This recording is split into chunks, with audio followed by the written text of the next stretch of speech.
Bien, bonjour à toutes et à tous, bienvenue dans notre petit jardin laboratoire. Alors je me suis absenté quelques semaines, plutôt je me suis un peu éloigné de vous pendant quelques semaines, puisque j'en ai profité pour aller à la rencontre de chefs d'entreprise, pour tenter de récupérer un peu de matériel et notamment un toit qui devrait me permettre de terminer l'un des abris pour le matériel qui doit rester au sec et dans la pénombre. Alors je vous propose de rapidement faire un petit tour du jardin avec vous et vous montrer également les premiers semis et les premiers repiquages.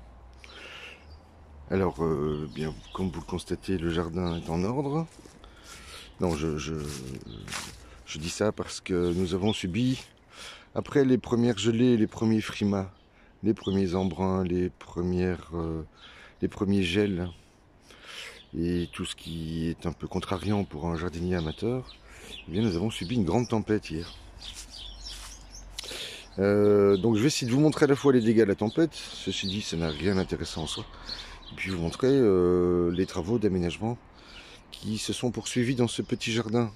Alors j'ai eu l'occasion de récupérer un 310 litres comme celui-ci, dans lequel j'y ai placé du broyat, recouvert avec un peu de compost maison, dans lequel j'ai incorporé une trentaine d'oryctes, les fameux scarabées européens, de son nom latin Orycte nasicornis, et qui vont me réaliser un terreau de bois d'ici quelques mois.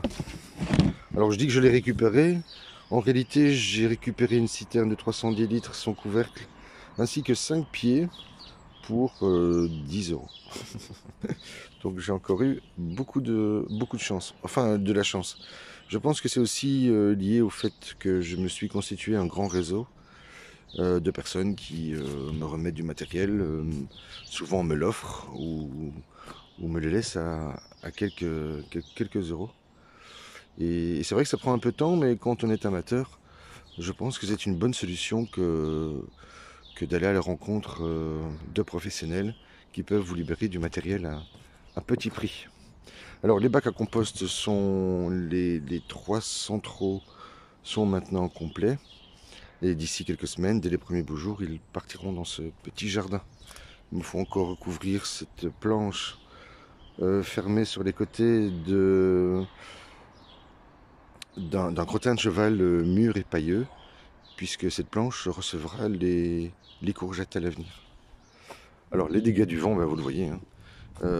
Ce plessis a été arraché et au départ de cet endroit, et voilà la serre, cette petite serre. Vous vous souvenez, je vous disais que de ne pas en acheter si vous avez l'occasion de le faire. Eh bien, voilà encore une preuve, s'il en fallait une autre, de son inutilité dans les jardins. Elle résiste décidément pas aux trop fortes tempêtes. Enfin, il faut dire hier que nous avons eu des vents allant jusqu'à 140 km/h, ce qui explique un peu les dégâts dans le jardin, vous le voyez, hein. Beaucoup d'ordre, je vais devoir passer beaucoup de temps à une remise en ordre générale. Alors voilà, les voiles de culture se sont enlevées un peu partout, hein. C'est le désastre total dans ce petit jardin. Voilà, je vous laisse imaginer ma journée. Je pensais faire toute autre chose et m'occuper notamment de la taille des framboisiers, hein. C'est une bonne chose à faire pour les fraisiers remontant au mois de février. La preuve, hein, ils sont déjà en train les premiers bourgeons sont déjà en train d'apparaître. Donc il est grand temps que je taille la partie supérieure de ces plants. Alors oui, la salade Clayton, hein, elle est plutôt jolie, hein, sous ses protections. Voilà, de même que la mâche. La mâche lente à longue feuille. Bien voilà, vous vous souvenez de cette petite plantation? Voilà. Et ici, j'en ai prélevé en laissant la base de la mâche, et je pense que c'est une bonne idée. Souvent les gens les arrachent ou les coupent au collet. Je pense que c'est une meilleure idée que, surtout au mois de février, comme ça nous avons encore 2 mois de possibles comment dire, nouvelles grandes perturbations climatiques. Et c'est un bon moyen de pouvoir avoir un peu de salade durant les mois d'hiver. Alors bon, vous voyez, hein, le jardin est désolant.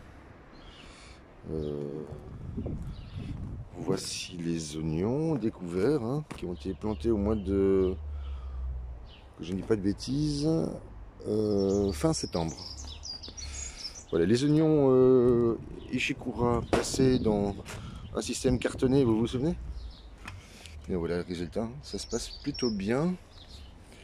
Le petit olivier a bien résisté, c'est une bonne chose. D'autres oignons Ishikura qui ont un peu plus de mal, manifestement. Je pense que c'est le manque d'eau, et j'ai peut-être laissé couvert trop longtemps avec une mini-serre ce rectangle potager. Et je vais devoir sans doute revoir un peu ma méthode. Voilà, le jardin dégradé, abîmé, c'est un peu partout pareil. Des structures qui se sont complètement cassées sous l'effet du vent.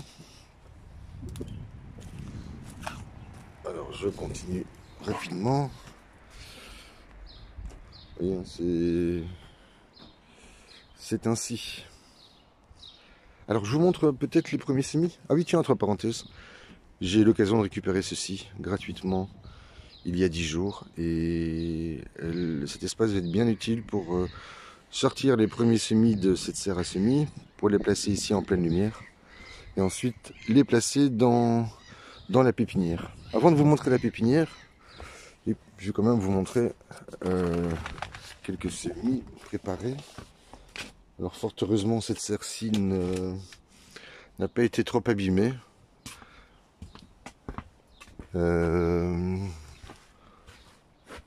Alors ça ce sont les semis, rappelez-vous, de début janvier qui avaient servi de test.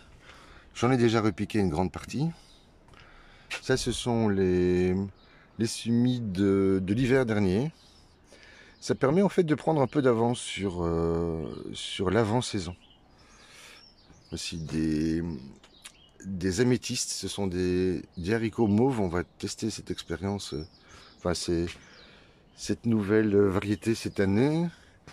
Voici les basiliques, El Greco à gauche et le Superbo à droite. Voilà. Si vous arrivez à ceci au bout de votre première année, moi je pense que vous pouvez être content. Moi j'entame ma 3e saison et voilà, j'ai un peu galéré les 2 premières années, mais ce système finalement fonctionne très bien. Ce système de chauffage par le sol dans un sable extrêmement fin recouvert de carton brun, et je dois dire que c'est voilà, une belle réussite cette année. Alors, évidemment les semis sont sortis. Ici ce sont les tomates et quelques poivrons, là c'est du basilic. Et voilà ce que j'ai en tomates. Vous voyez, tout n'a pas bien fonctionné, voilà, mais je commence à comprendre à quel moment je dois les déplacer. Alors évidemment tout le plafonnier est rempli. Peut-être vous en prendra sans tout casser. Bon, on ne verra rien. Alors je ne vais pas vous embêter très longtemps. Je vais vous montrer ce que j'ai pu réussir à sauver dans la pépinière. Et alors par où vais-je passer? Je vais faire le tour de l'autre côté. Vous voyez, c'est le... Pardon. Alors je continue à récupérer des matériaux. J'ai récupéré une belle étagère ici que je vais devoir nettoyer. Je récupère des plaques. Celles-ci sont fortement abîmées. Je vais devoir les découper. Alors voici tout le désordre. Hein. C'est comme ça un peu partout. J'ai récupéré des produits d'ailleurs, de l'anti-limaces, pas cher. Hein. J'ai payé 1 € pièce. Et j'en ai pour toute ma saison. J'ai également rencontré Simon il y a quelques temps, il y a à peu près 3 semaines, et qui me confie désormais son marc de café. Il est baristo, donc il est préparateur de tasses de café. Il a son propre bar et il fait d'ailleurs de l'excellent café. Et toutes les semaines, il me fournit à peu près ceci. Donc il rentre dans la préparation de mes semis, de mes terreaux de semis, de mon compost et de mes différents terreaux de plantation. Et alors je vous ai montré une première mini-serre. En voici une deuxième qu'il faut que je nettoie. J'ai récupéré du polycarbonate en onduline qui vont me permettre bien, de réaliser ce fameux toit que j'attendais depuis près d'un an.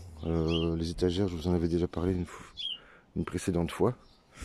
J'ai testé un petit rocket stove ici qui fonctionne plutôt bien, réalisé avec 22 briques. Bon, ce n'est pas le sujet du jour. Je vais rapidement vous présenter les semis et les repiquages. Et voilà ce que ça donne. Donc j'ai repiqué le persil du mois d'octobre. Ça, ce sont les épinards du mois de novembre. Le persil plat italien.